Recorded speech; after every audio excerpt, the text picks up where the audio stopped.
Selamat pagi, saudaraku. Shalom. Saudaraku yang dikasihi Tuhan, ketika kita mengalami pertolongan Tuhan, janganlah kita lupa bersyukur kepadanya. Karena di saat kita bersyukur, kita akan semakin dekat dengan Tuhan. Dan kita akan mengalami pertolongan berikutnya dari Tuhan.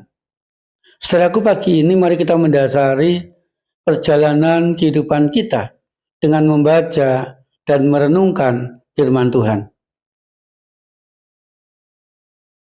Tuhan, biarlah firman yang kami baca dan kami renungkan pagi ini membuat kami senantiasa bersyukur atas segala pertolongan, atas segala berkat dan anugerah yang kami dapatkan di sepanjang kehidupan kami.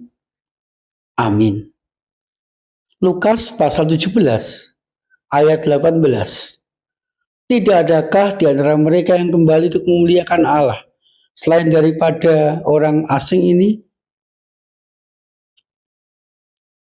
Saudaraku yang dikasihi Tuhan, pada waktu itu ada 10 orang yang kena kusta. Mereka minta belas kasihan Tuhan, minta disembuhkan oleh Tuhan. Karena sebagai penderita kusta, mereka mengalami penderitaan hidup yang luar biasa. Secara fisik mereka sakit, secara sosial mereka dikucilkan, tidak boleh tinggal di tengah-tengah keluarga mereka, tidak boleh tinggal di tengah kota.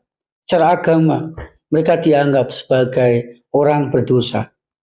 Mereka sangat merindukan belas kasihan dari Tuhan Yesus, agar Tuhan Yesus menyembuhkan mereka dari kusta.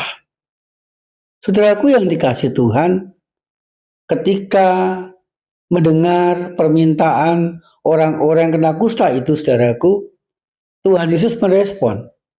Tuhan Yesus mengatakan, pergilah kepada imam, perlihatkanlah dirimu, maka engkau akan tahir, engkau akan sembuh. Saudaraku, di tengah perjalanan menuju imam, menuju bait Allah, 10 orang yang kena kusta itu tiba-tiba mengalami kesembuhan. Saudaraku yang dikasihi Tuhan, 9 orang melanjutkan perjalanan untuk memperlihatkan dirinya kepada imam-imam agar dinyatakan tahir dan sembuh dari kusta. 1 orang yang merupakan orang Samaria yang senantiasa dianggap rendah oleh orang Israel, dia kembali kepada Tuhan Yesus. Dia mengucap syukur kepada Tuhan Yesus. Dia berlutut di hadapan Tuhan Yesus. Dan dia menyatakan syukurnya yang luar biasa. Karena Tuhan Yesus sudah menyembuhkan dirinya. Tuhan Yesus sudah memulihkan statusnya. Tuhan Yesus sudah menjadikan dirinya atau hidupnya menjadi lebih baik.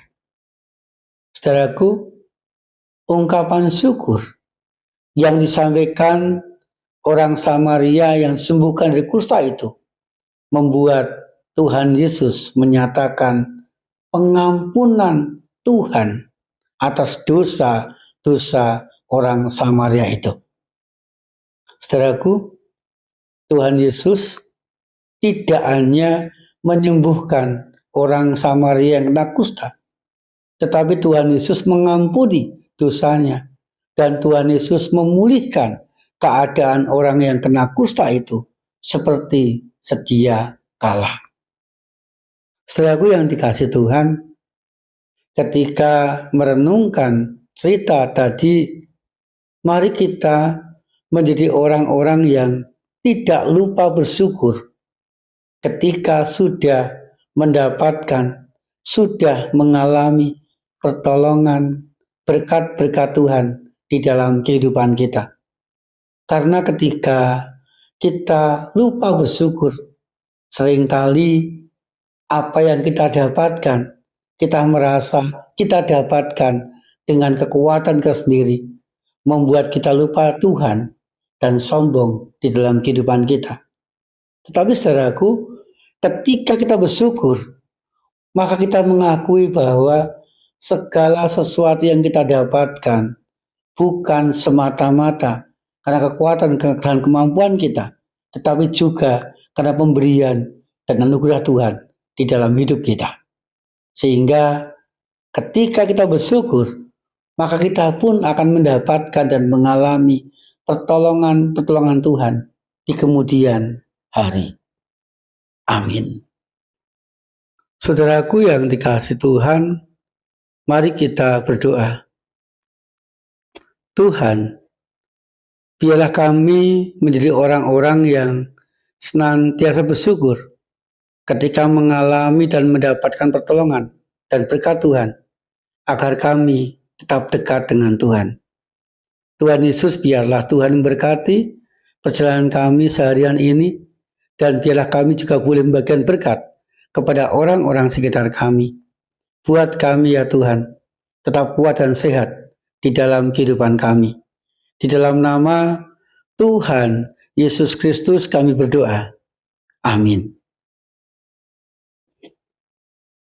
Saudaraku, mari kita menjalani kehidupan kita penuh dengan ungkapan syukur agar yang terbaik kita dapatkan dari Tuhan. Tuhan Yesus senantiasa menyertai dan memberkati kita.